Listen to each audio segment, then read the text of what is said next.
Hello everyone. आज हम anatomy and physiology का चैप्टर 12 स्टार्ट करने जा रहे हैं जो कि है सेंस ऑर्गन्स। तो चलिए सिलेबस देख लेते हैं कि क्या सब पढ़ना है हमें इस चैप्टर में। Anatomy and physiology of eye, ear, skin, tongue and nose. चलिए समझते हैं कॉन्सेप्ट को। जैसा कि आपको पता है हमारे बॉडी में 5 सेंस ऑर्गन्स होते हैं: eye, ear, skin, tongue and nose. ये सेंस ऑर्गन्स स्पेशलाइज्ड स्ट्रक्चर्स होते हैं जो सराउंडिंग के एनवायरनमेंट को डिटेक्ट करते हैं और उसके अकॉर्डिंग रिस्पॉन्ड करके हमें सराउंडिंग एनवायरनमेंट को समझने में हेल्प करते हैं। जैसे कि आँख की बात करें तो ये लाइट और कलर को डिटेक्ट करता है जिससे हम देख पाते हैं। वैसे ही जो हमारा कान है वो साउंड वेव्स को डिटेक्ट करता है जिससे हम साउंड को सुन पाते हैं। अगर हम स्किन की बात करें तो वो डिटेक्ट करता है टच को, प्रेशर को, टेम्परेचर को और पेन को। वहीं पर जो हमारा टंग है वो डिटेक्ट करता है फूड में प्रेजेंट केमिकल्स को जिससे हम डिफरेंट टाइप्स के फ्लेवर्स को टेस्ट कर पाते हैं। वैसे ही जो हमारा नोज़ होता है वो एयर में प्रेजेंट मॉलिक्यूल्स के ऑर्डर को डिटेक्ट करता है। ऑर्डर का मतलब हुआ कि एयर में प्रेजेंट मॉलिक्यूल्स में सुगंध भी हो सकता है या फिर दुर्गंध भी। चलिए नेक्स्ट टॉपिक है हमारा anatomy and physiology of eye. Anatomy of eye में आप बस ये 6 पार्ट्स को याद कर लीजिए, आपका काम हो जाएगा। क्या सब है वो पार्ट्स?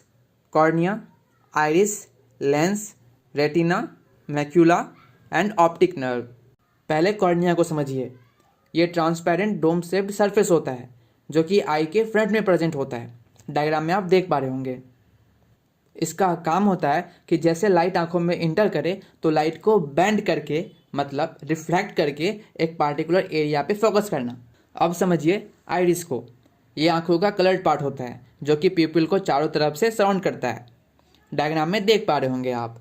आइरिस का काम होता है कि कितना अमाउंट ऑफ लाइट आंखों में जाएगा उसको कंट्रोल करना। और अमाउंट ऑफ लाइट को कंट्रोल कैसे करेगा? प्यूपिल के साइज को एडजस्ट करके। थर्ड पार्ट है लेंस। ये क्लियर और फ्लेक्सिबल स्ट्रक्चर होता है जो कि प्रेजेंट होता है आइरिस के जस्ट पीछे। इसका काम होता है लाइट को फोकस करके रेटिना पर डालना। फोर्थ पार्ट है रेटिना। ये आँख का इनरमोस्ट लेयर होता है और इसके पास स्पेशलाइज्ड लाइट सेंसिटिव सेल्स होता है जिसको फोटो रिसेप्टर्स बोलते हैं। रेटिना का काम होता है लाइट को इलेक्ट्रिक सिग्नल में कन्वर्ट करना। फिफ्थ पार्ट है मैक्यूला। ये रेटिना के सेंटर में प्रेजेंट स्पेशलाइज्ड एरिया होता है। इसका काम होता है ऑब्जेक्ट और सराउंडिंग का डिटेल इमेज फॉर्म करना और साथ ही साथ कलर को भी हम इसी की हेल्प से देख पाते हैं। नेक्स्ट पार्ट है optic nerve.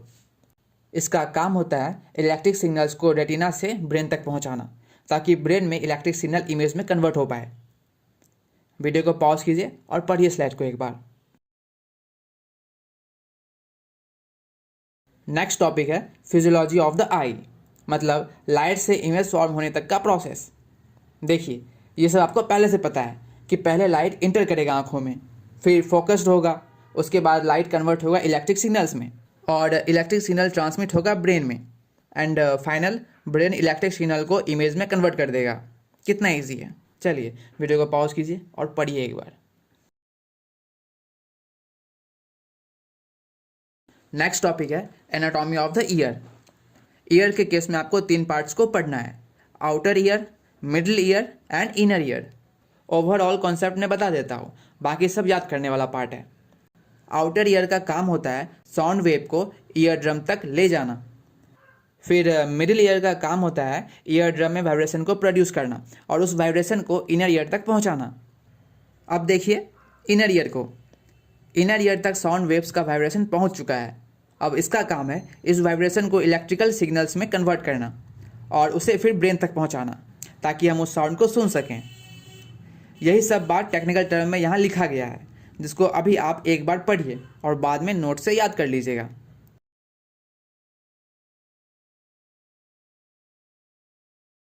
Physiology of the year आपको पता ही है तो वीडियो को पॉज कीजिए और एक बार पढ़िए, बहुत ईजी है।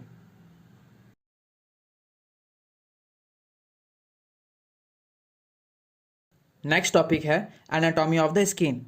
देखिए स्किन हमारे बॉडी का लार्जेस्ट ऑर्गन होता है और स्किन का ये 3 लेयर्स को आपको पढ़ना है: epidermis, dermis and hypodermis. Epidermis को समझिए। ये outer layer of the skin होता है जो हमें एक्सटर्नल डैमेज से प्रोटेक्ट करता है। नेक्स्ट समझिए डर्मिस को। ये एपिडर्मिस के नीचे वाला लेयर होता है ये नरिशमेंट प्रोवाइड करता है एपिडर्मिस को और बॉडी टेम्परेचर को मेंटेन करने में हेल्प करता है। जिनको भी नरिशमेंट प्रोवाइड करने का मतलब समझ नहीं आया वो गूगल पर सर्च कीजिए और समझिए। और ऐसा ही आपको हर एक उस वर्ड के साथ करना है जो आपको नोट्स में समझ ना आए, ठीक है। थर्ड लेयर को समझिए जो कि हाइपोडर्मिस है। ये इंसुलेशन प्रोवाइड करता है, सपोर्ट प्रोवाइड करता है और प्रोटेक्शन प्रोवाइड करता है, ठीक है। अब फिजियोलॉजी ऑफ द स्किन को समझिए, ध्यान से सुनिए। अगर आपके स्किन पर टच किया जाए तो आप उसे फील कर पाओगे, है ना। टच के साथ साथ आप प्रेशर को, टेम्परेचर को और पेन को भी स्किन पर फील कर सकते हो।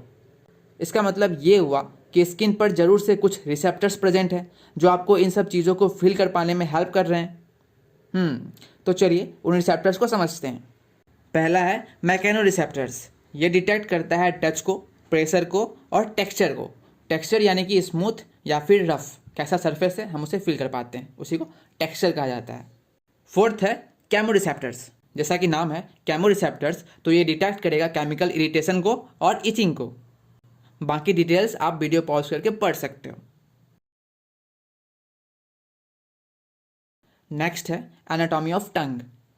देखिए टंग का दो पार्ट्स होता है, एंटेरियर एंड पोस्टेरियर। एंटेरियर यानी बाहर वाला पार्ट एंड पोस्टेरियर की अंदर गले के पास का पार्ट, ठीक है। एंटेरियर पार्ट को समझिए। एंटेरियर पार्ट रिस्पॉन्सिबल होता है फूड को टेस्ट कर पाने के लिए, फूड को दांतों के बीच ले जाने के लिए ताकि हम फूड को चबा पाएँ, और हमें बोलने में भी हेल्प करता है anterior part of the tongue. वहीं हम पोस्टेरियर पार्ट की बात करें तो वो टंग का अंदर वाला पार्ट होता है जो हमें फूड को निगलने में हेल्प करता है। तो बाकी का इन्फॉर्मेशन याद करने वाला है, वीडियो को पॉज कीजिए और एक बार पढ़ लीजिए इसको।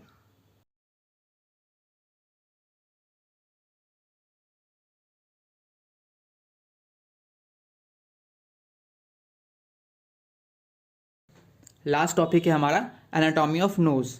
नोज का आपको तीन पार्ट याद रखना है, external nose, nasal cavity and olfactory epithelium. External nose जो आपको बाहर से दिख रहा है, ब्रिज और नॉस्ट्रिल, दो छेद जिसे हम नॉस्ट्रिल बोलते हैं। फिर आता है नेजल कैविटी एंड फिर ऑल्फैक्टरी एपिथेलियम। ऑल्फैक्टरी एपिथेलियम के पास ऑल्फैक्टरी रिसेप्टर्स होता है जो कि डिटेक्ट करता है फ्रेग्रेंस को, चाहे वो अच्छा फ्रेग्रेंस हो या फिर बुरा। नेक्स्ट है फिजियोलॉजी ऑफ नोज। तो प्रोसेस को समझिए। एयर में प्रेजेंट मॉलिक्यूल्स के ऑर्डर को ऑल्फैक्टरी रिसेप्टर इलेक्ट्रिक सिग्नल्स में कन्वर्ट करके ब्रेन तक पहुंचा देगा और फिर हमें पता चलेगा कि वो फ्रेग्रेंस कैसा है। चलिए आपका चैप्टर खत्म हो चुका है, जानने से पहले एक बार रिवाइज कर लीजिएगा।